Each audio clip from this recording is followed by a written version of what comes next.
Thank you. I gotta say, when Matt and I first spoke on the phone about my coming here, we both had a similar reaction to each other, saying, yeah, there's gonna probably be some strong thoughts that people were gonna share with both of us when they find out that I'm coming here. And we both kind of, I imagined you were nodding, Matt, I was nodding, but we're like, you know what, bring it on. And they brought it on. So it wouldn't surprise you to know that on social media and Twitter, the blue check marks started lighting up, and I kind of started to see, coming from the so-called progressives, the usual things coming out saying, Tulsi Gabbard is going to CPAC. She's a traitor. Hillary was right. Get her out of here. And then I started to see the things coming up from so-called conservatives, mostly directed at Matt, saying, how dare you? Don't you know she's a Democrat? Cancel her, disinvite her, lock the doors, don't let her in. While these things can be easy to laugh about sometimes, unfortunately, this kind of reaction, this kind of tribalism is not limited to social media.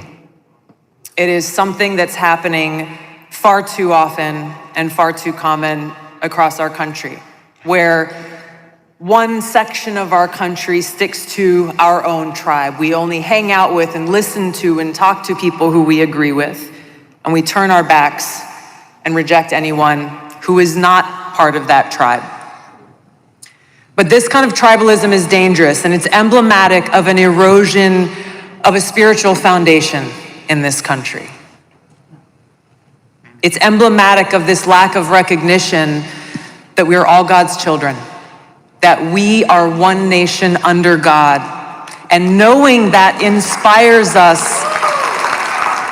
It inspires us to look within and find that fundamental respect and care that we should have for one another.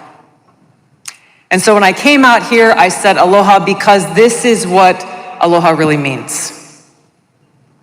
Everyone's heard the word aloha. Most people think it means hello and goodbye, but there's a reason why we greet each other with aloha, and it's because of the deeper meaning there, where it says, I recognize that we are all children of God, and I come to you with respect, and I come to you with this heartfelt love, that no matter where we come from, the color of our skin, our religion, or even our politics, we respect each other in that spirit of aloha.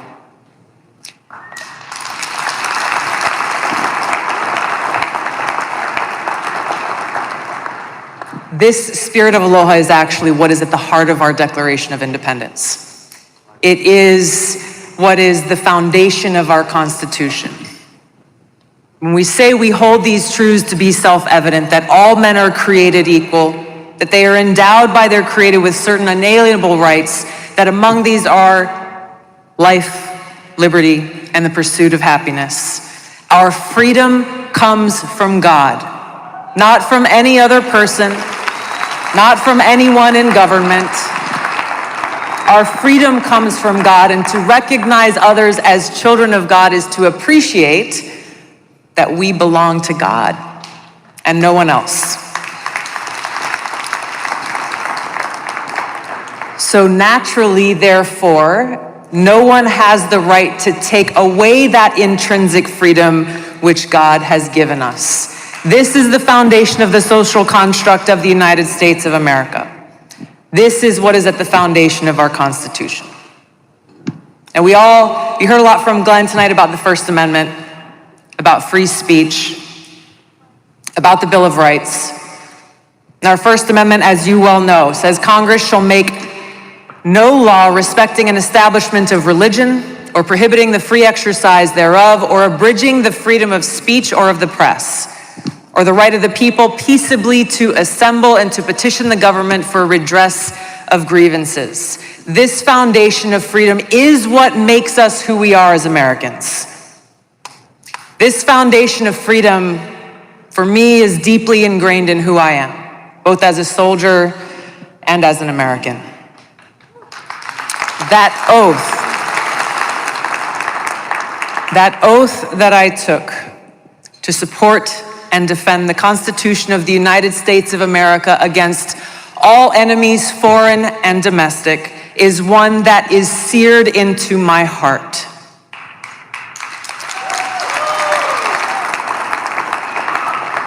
Now, I know we have many veterans here in the hall tonight, many who are watching from home, those of you who have worn or still wear the uniform.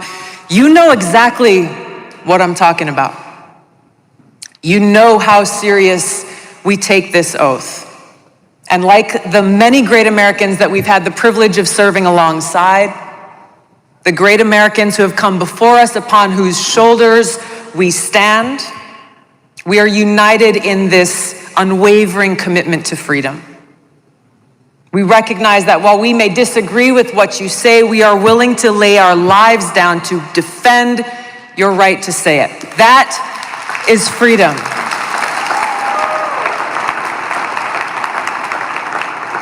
And that's the core of who we are as a nation. It is what makes our country that shining city on the hill. So as long as we're committed to this foundation of freedom that's enshrined in our Constitution, our Bill of Rights, we can recognize our differences and work together based on that common ground. Coming from that common foundation of freedom, we can overcome the great obstacles and challenges that we face. But if we are not committed to this freedom that is so clearly spelled out in the Bill of Rights, we are doomed to fail as a country. Unfortunately, we have too many Americans, including leaders in positions of great power in our country, who are not at all committed to upholding the Constitution. We have many Americans who don't even know what the Bill of Rights are. They think free speech is something that should only be left to those who agree with them, saying, hey, if you know what, if your speech offends me or if it offends anyone, then you should not be allowed to say it. This is where we are as a country. We have too many people in positions of power whose foremost responsibility is to protect our freedoms and uphold our God-given rights, and yet they are the ones who are actually trying to take these rights away from us. This is the biggest threat to our country. It is not coming from some foreign country. It is coming from power elite here at home and their co-conspirators in the mainstream media and the security state who are working to undermine our freedoms from within.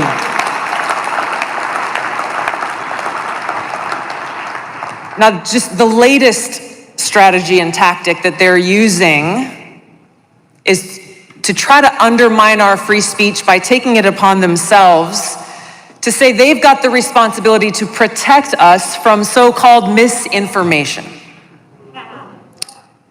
So basically they're saying that they're going to protect us from that which they claim is not true.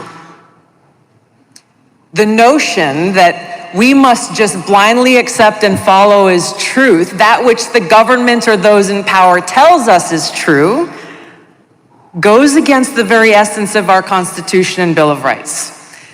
This was created as a resounding rejection of the reign of kings and churches and authorities. There's a reason the preamble of the Constitution begins with, "We the people." There's a reason our Declaration of Independence says that to secure these rights, governments are instituted among men, deriving their just powers from the consent of the governed. Why is it important that we say these words? Why is it important that we remember them, that we actually understand why they serve as the bedrock of this country? The reason why it's important is because in defiance of the Constitution, we now have leaders in our government working with their mouthpieces in the mainstream media and big tech, doing exactly what our founders rejected.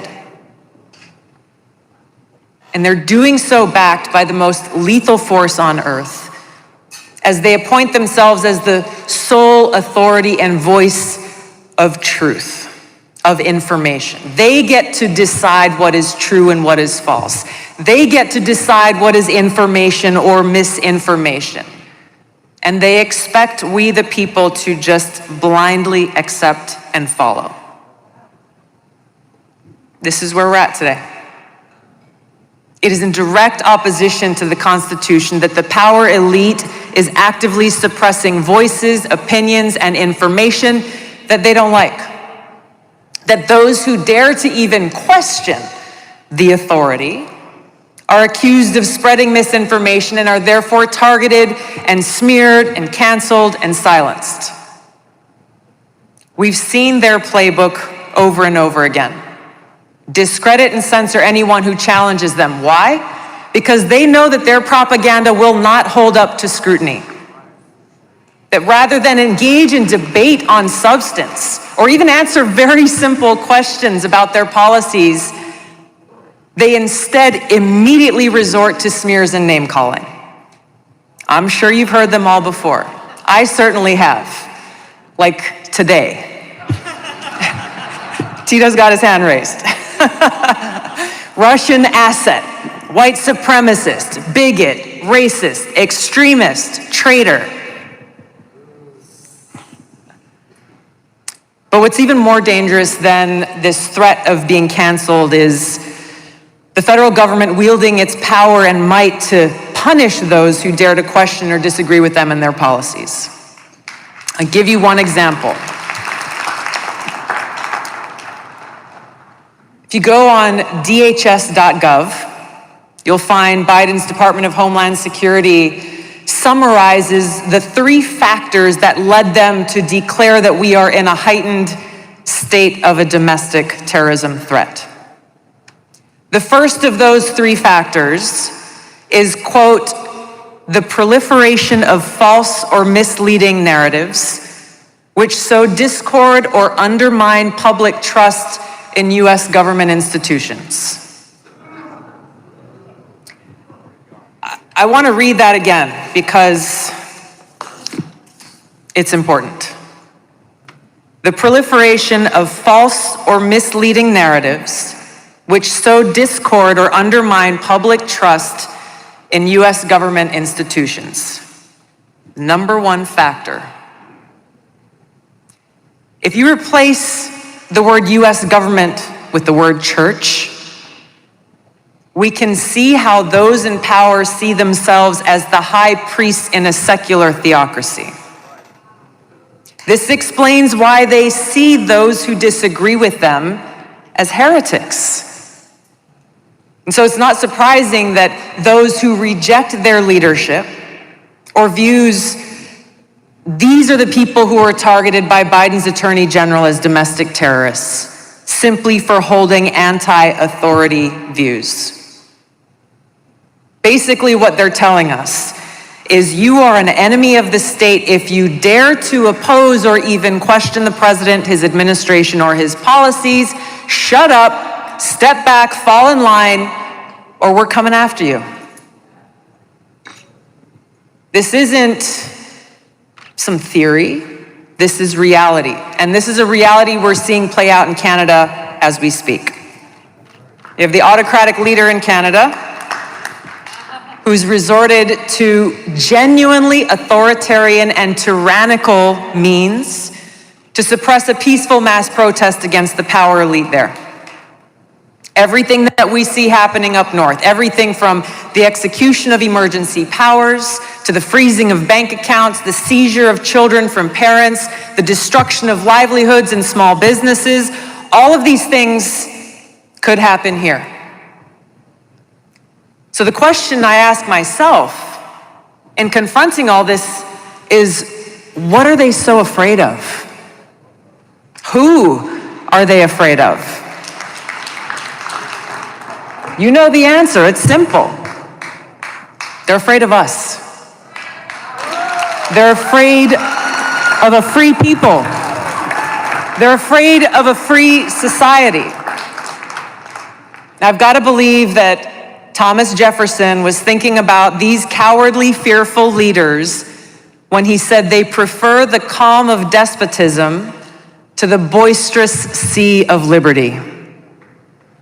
They're afraid of the freedom that empowers each and every one of us to seek the truth, to speak freely, to question their decisions and their authority. They're afraid of losing power. knowing full well the intent of our founders when they wrote in the Declaration of Independence that governments are instituted among men, deriving their just powers from the consent of the governed, and that whenever any form of government becomes destructive of these ends, it's the right of the people to alter or abolish it and institute a new government. A government of the people, by the people, and for the people.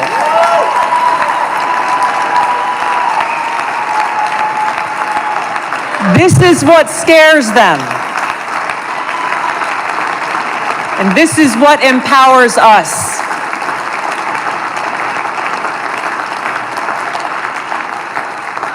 So I want to ask you, join me in pausing for a second as we step into an alternate universe, one where our leaders actually took their oath of office to the Constitution seriously, one where they really cared about us and our security and our freedom. If we were living in this world, they would shut down secret FISA courts and stop three-letter agencies like the NSA, FBI, and CIA from illegally spying on Americans.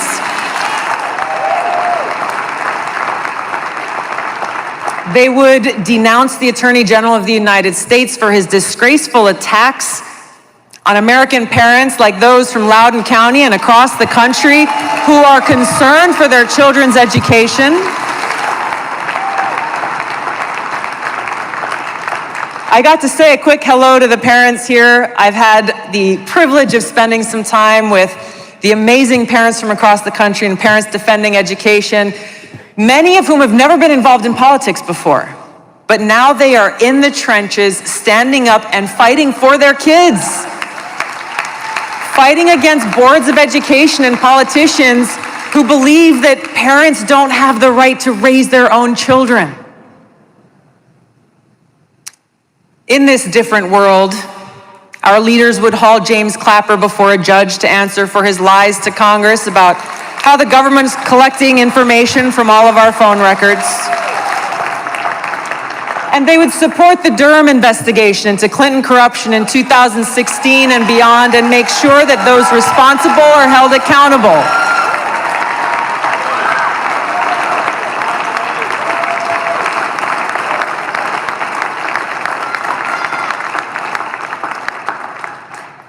But this isn't the world we live in. They're not going to do this. Instead, they're doubling down and they're cracking down. This power elite operation to crush freedom of speech is the enemy attack from within, and it threatens the very core of our democratic republic.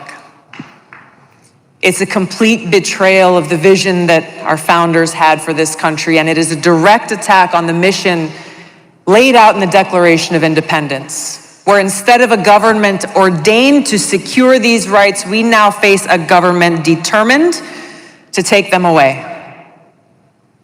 This is not hyperbole. Think about the impact of this from a practical perspective. How can we vote, let's say, to choose a president when we do not have the freedom to actively participate in the marketplace of ideas?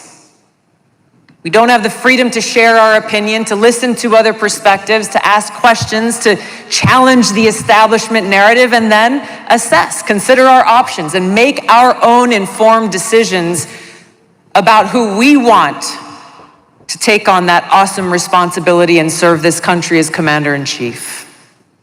We can't do this as long as we live in a society that's filled with intimidation and fear of being targeted, of being canceled, being intimidated into self-censoring just because we don't want to lose our jobs so that we can provide for our families. And this is the point. What makes it even worse is they're saying they're doing it for us. They're saying that they want to protect us people from being exposed to misinformation, which really reveals how they actually feel about us. How little they respect the American people. That what they're saying is, you know what? You're too stupid to think for yourself, to discern for yourself, to make your own decisions, so big government knows better for you than you do for yourself. This is authoritarianism. Yeah, I agree. This is authoritarianism. It is not freedom. It is not a democratic republic. And by rejecting our Bill of Rights, they have rejected our Constitution and therefore are the greatest threat to our republic. And therein lies the hypocrisy of the Biden, Clinton, neocon, neo-lib establishment foreign policy of misusing our military men and women by sending them out to be the policemen of the world, overthrowing dictators we don't like while turning a blind eye to the ones that we do, all in the name of spreading democracy and defeating autocracy. But they're hypocrites. They proclaim that we must go to war to spread democracy and freedom while they actively work to undermine our democratic republic and our freedoms right here at home. And they use crises, emergencies, times of war, whether it's a Cold War or a hot war, to embolden the security state and infringe on our liberties and rights. We saw it with the Patriot Act. We saw it with COVID. We're seeing it happening now in the name of democracy as again our government works with big tech to censor misinformation about what's going on with Russia's war with Ukraine. Once our rights are taken away, the government does not willingly give them back. So what do? Each of us in our own way and together must take a stand to protect our freedoms and rights, make our voices heard, hold our leaders accountable. Force our leaders in Washington to take their oaths to uphold the Constitution to heart and take action. Pass legislation that restores and protects our freedoms and liberties. I tell you, I served in Congress for 8 years. Right now, there are too many Democrats and Republicans, some who you might have heard from this week, who talk a good game about civil liberties, but when it comes time to cast that vote on things like getting rid of secret FISA courts and protecting our Fourth Amendment rights to privacy, they vote on the side of the power elite and against liberty.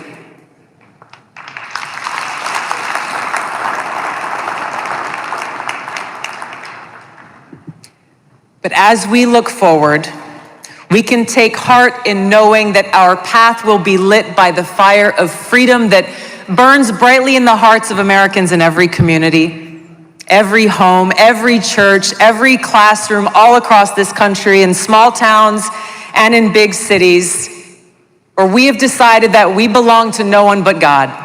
We are not subjects or slaves of those who govern. And by God's grace, we are free. And we will fight to remain free.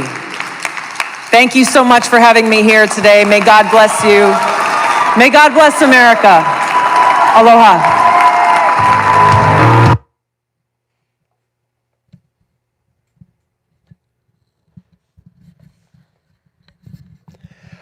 I came prepared. I knew putting this out today was going to bring out all of the 65 IQ morons who get their information from Breitbart. Oh, she was a Democrat. Oh, she was a member of the Council of Foreign Relations. Oh, she was this school and that school and the other. So I came prepared to knock down all of the idiots because we need to start cleaning house. Both sides need to start cleaning house of idiots and morons and people who don't believe in grace, mercy, love, and forgiveness. People who don't believe that America is a place where you can reinvent yourself, where you can believe and do one thing in your 20s and then grow up a little and do something different in your 30s or in your 40s or even in your 50s. Thank God we're not all held to account forever for the decisions we made in our 20s. Many people don't realize that this young woman was in her 20s, when she made the decisions that she made about CFR and what party to be part of and all that kind of stuff in her 20s. And she's grown up, and you can watch it and you can see the progression. And even from where she was 3 or 4 years ago, she has made huge, huge leaps. See, there's a lot of folks, especially a lot of Trump supporters. That's why he is so off-putting to me and such a turnoff. If there's any phony fraud or fake out there, it's Donald Trump. You see, we all fall short and have need of grace, mercy, and forgiveness. That is truly what America is about. Oh, you may not listen to Breitbart, but you listen to those who do. Many listen, maybe not you, but many listen to those who do. They don't realize that a lot of the other Patriot channels and Patriot News and Truth News and all this other garbage, all they do is get up early in the morning and they catch Breitbart and they grab all the headlines and then they make their own little pseudo headlines off that. But I wanted to talk with facts here for just a minute. Those of you who are looking back decades at what Tulsi Gabbard may or may not have done. Donald Trump in the 90s. This is 2004. I identify as Democrat. The economy does better under the Democrats. I like taking guns away early. Take the guns first. Go through due process second. Have you ever heard Tulsi Gabbard say anything like that? Have you ever heard Tulsi Gabbard say anything like that? Have you ever heard Ron DeSantis say anything like that? No, you haven't. Donald Trump, 1987. I don't want to be president. But strange thing, the next year, he approached George W. Bush. You remember George W. Bush, the guy that the head of the CIA? Donald Trump approached George W. Bush trying to vie for Dan Quayle's position as vice president. Look that up. Donald Trump tried to be vice president under George Bush Sr. and failed and got beat out by Dan Quayle. You see, we make decisions. We make decisions about who our friends are. And they go back a long time, and sometimes we have to pay for them for the rest of our lives. But sometimes, if we're lucky, we have the ability to reinvent ourselves and make new decisions. And this whole Council on Foreign Relations thing, oh, by the way, let's always make sure that we dot every I and cross every T about the decisions we make, about who we allow into our private inner circle. And this is one of my favorites. This one is absolutely fantastic. This is Don Jr. and Eric over here on the left to show you how far back Mr. Trump and Hillary go.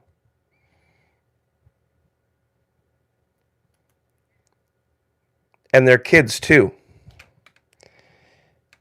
This is, of course, Chelsea Clinton and Ivanka in times gone by.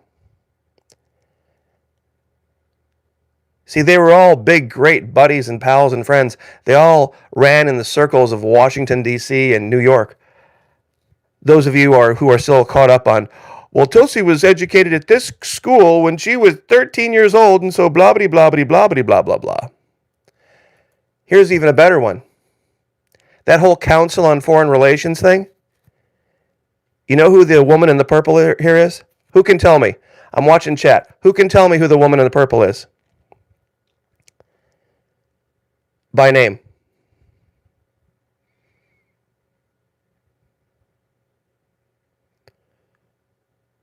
Just going to wait here and see if anybody can get it. Who is the woman in the purple?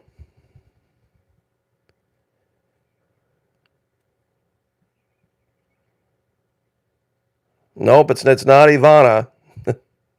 Not Ivanka. Monica Crowley. Nancy Kerner gets it.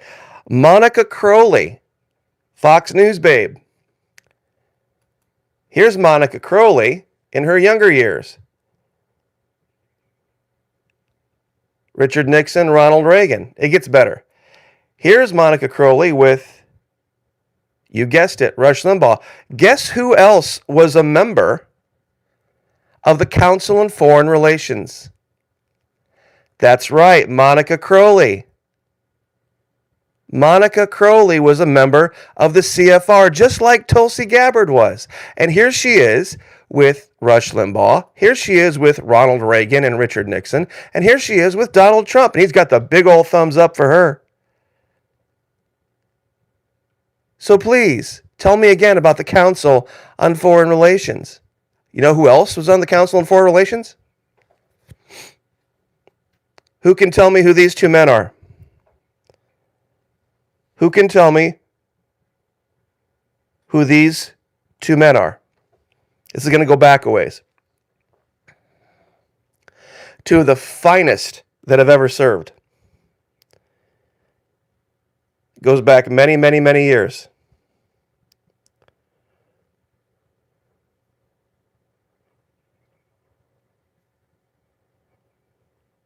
All right, that's it for you, Jamie. Goodbye.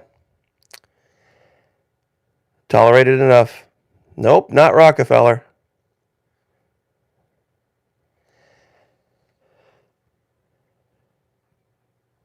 This is Caspar Weinberger on the left and George Shultz on the right. Secretary of Defense and Secretary of State, respectively, under Ronald Reagan, both members of the Council of Foreign Relations. Shultz and Weinberger, yep. MV, got it.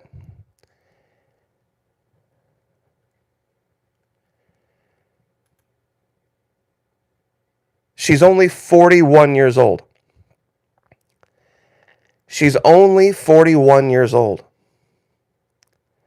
And her progress toward the right, toward conservatism, has been staggering. She's much farther to the right now than Donald Trump is. You could have taken that speech and lifted it out, and Governor DeSantis could have given it with absolutely no difference whatsoever. No difference whatsoever. And I'll tell you what, guys, to you and me, the idea of invoking God and God Almighty and saying that we're God's children, God's children, and that we belong to God. You see, to us, that's not a big deal. But to the left and to the progressives especially, they're atheists. They believe the biggest problem in the world right now is religion. They truly believe that if they could get rid of Christianity and Hinduism and Buddhism and Islam and all this and get rid of all of the religion, that everybody would be happy. Not googly-eyed. You see, this is another thing. This is why sometimes I get a little discouraged about trying to teach psychological operations. They think every time I show a picture of a damn woman that somehow it's googly-eyed.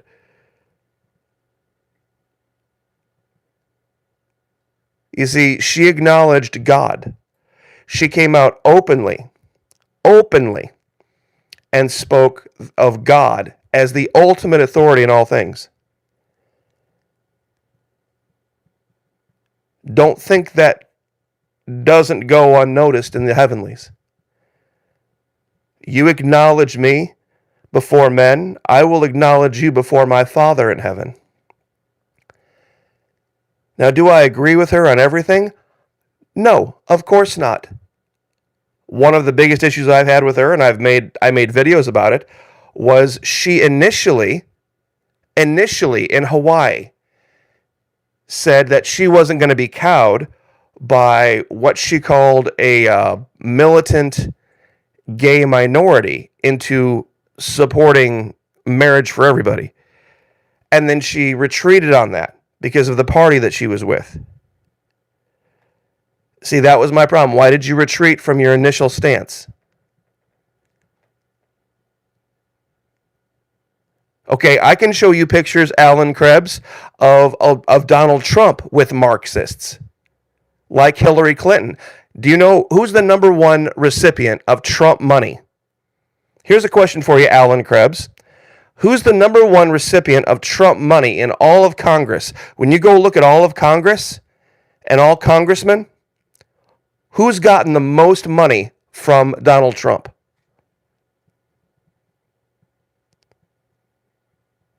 Look, I can show you pictures of Donald Trump, Alan Krebs, with all sorts of people.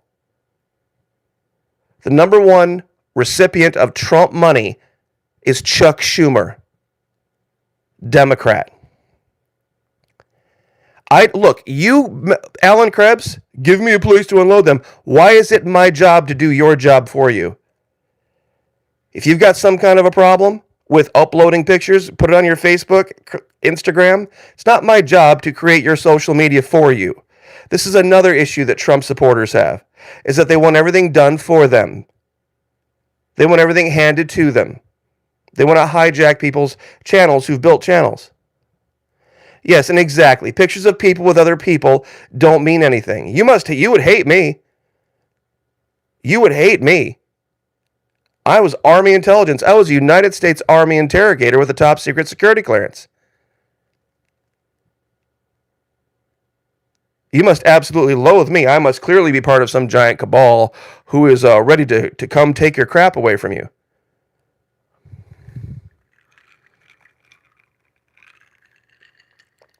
Point being,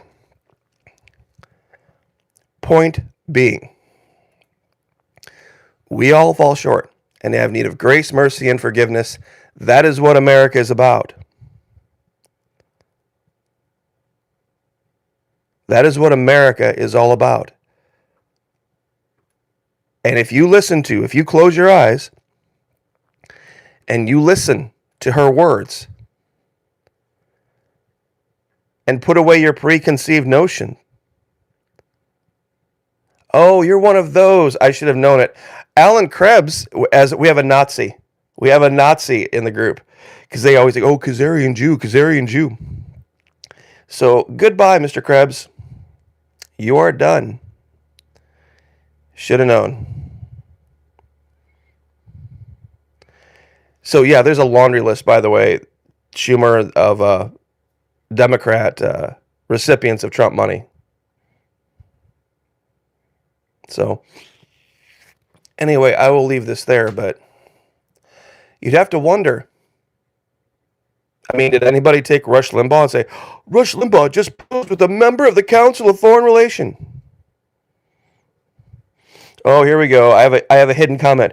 Hate to blow your bubble, but she was one of Klaus Schwab Davos group protege. She could be another Mitt Romney. Mitt Romney, another Mitt Romney. Man, isn't it funny how all of these same people were for John McCain right up to the point where he and Palin lost. And then they hated John McCain and Sarah Palin. And then they were for Romney, Ryan, right up to the point where Romney and Ryan lost. Then they hated Romney and Ryan. And meanwhile, during that whole time, Trump was a Democrat. During that whole time, Trump was a Democrat. And then Trump comes along, switches parties from the Democrat Party, and now, oh, Donald Trump, yay, I'm for Donald Trump, MAGA, MAGA, MAGA. And then this chick sitting on Fox News, Council of Foreign Relations member, by the way, posing with Rush Limbaugh, posing with Nixon, posing with Reagan, posing with Donald Trump. Nobody says a word about Monica Crowley. Nobody says a word about Monica Crowley. Oh, but heck, I show a picture of Tulsi Gabbard. Oh, end of the world. Even though if they actually listen to what she just said, even if it's just beyond me that people can be this dumb. So anyway, Tulsi Gabbard, well done, well said, well spoken, and welcome to the conservative movement. She may still have a parentheses D by her name, but believe me, they hate her worse than they hate Trump. So, anyway, you're absolutely right, white boy. White boy is 187. It does. It shows where they're all mentally. And this is, I hate to say it, when I hear folks over on the left, I mean, they're a bunch of narcissists, don't get me wrong. They're a bunch of self-involved, deluded narcissists. When they say, boy, Trump supporters are stupid, I can't say that I necessarily disagree. Because a lot of his supporters are unbelievably stupid. And there's a difference between dumb and stupid. So, anyway, ignorant is one thing, you just don't know. But I could absolutely see her and DeSantis working together because of what she said. I mean, she crushed Biden. Absolutely destroyed Kamala Harris. I've seen her say more negative things about Biden and Harris than I've seen Ted Cruz or Paul Ryan or a lot of folks that are supposed conservatives. So, anyway, just wanted to leave this on a positive note. Have a happy Saturday. And I also wanted to talk to those of you out there who usually watch me on Twitch. I'm sure a lot of you are like, boy, it's been a long time since he's been on Twitch. That's true. I've needed to step away for a little bit and readjust my sleep schedule because going to bed at 1 o'clock in the morning is just not getting it done for me. And I've also been in the process of building about 200 linear feet of fence around the house. So 200 linear feet of board-on-board fence plus needing the rest has contributed to that. I'm not saying that I'm never going back to Twitch, but we're going to kind of tune that down a little bit. And unless I can get on earlier, like say 8 o'clock, 8:30 and be off by 10 or 10:30, probably not going to work because it just messes with the sleep schedule too much. So yeah, a lot of posts, but definitely worth it, Spartan. 6 foot privacy all the way around. Definitely makes a huge difference. So anyway, for those of you here who are not a bunch of morons, which is the vast majority of you, thank you for showing up. Thank you for being part of the live. I very much appreciate it. Those of you who send money, thank you very much. Those of you who join us over at Patreon, you guys are making a huge difference. It really is starting to make the needle move, and YouTube sees it. So anyway, okay, this is kind of a funny comment. I'm going to let this one go. Somebody made the comment that they would drink her bathwater. Yes, look, I'll acknowledge Tulsi Gabbard is a very nice-looking young woman, but you can say that and not be googly-eyed over them. I mean, she is. She's a pretty girl, but the one thing, you know what? Hold on. Google, and you can do this, Google Tulsi Fitness. If we could have a leader in the White House that really put an emphasis on physical fitness. See, this girl doesn't just talk the talk. She walks the walk. This could make such a big difference in the health and well-being and happiness of Americans. I mean, and like I said, I think she's a major lieutenant colonel. I'm not really sure. I think she might have made lieutenant colonel in the Army. And she's maintained herself in great shape for 41. And it takes a lot of work. It takes a lot of sacrifice. But to teach kids this at a young age and get kids excited about this at a young age is huge. Is absolutely huge. Say, Marjorie Taylor Greene does this. And there was another politician that was real pro working out, pro exercising, and I got to remember who this is. I can't remember the name now, but anyway, we will leave that there. But God bless. Thank you guys so much for being here. I appreciate it. Join us over at Patreon. Like I've said, one singular US dollar per month. If you sign up for an entire year at one time, it comes out to 3 cents per day. It's like 90 cents per month. You get 10% deal. So would love to have you guys over at Patreon. It's just like it sounds, patreon.com/Florida Maquis. That's Maquis. There's no R. Florida Maquis. Maquis. Patreon.com/Florida Maquis. Those of you on phones, you'll have to somehow get yourself to a laptop, get yourself to some type of a computer, because for some reason on phones, the app doesn't Doesn't show my channel. I'm not sure why. Those of you with VPNs, you'll need to disable them. Those you have to clear your cache because the videos over there are from Vimeo. They're not from YouTube. So anyway, just checking the comments here. So would love to have you over there and supporting us, because believe me, YouTube's paying attention and they're watching.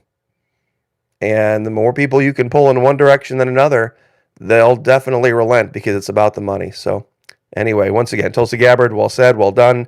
Welcome to CPAC. Welcome to Florida. Glad to have you here. Hope you have a wonderful time. And like I said, guys, enjoy your weekend, and we will see you guys next time. Take care.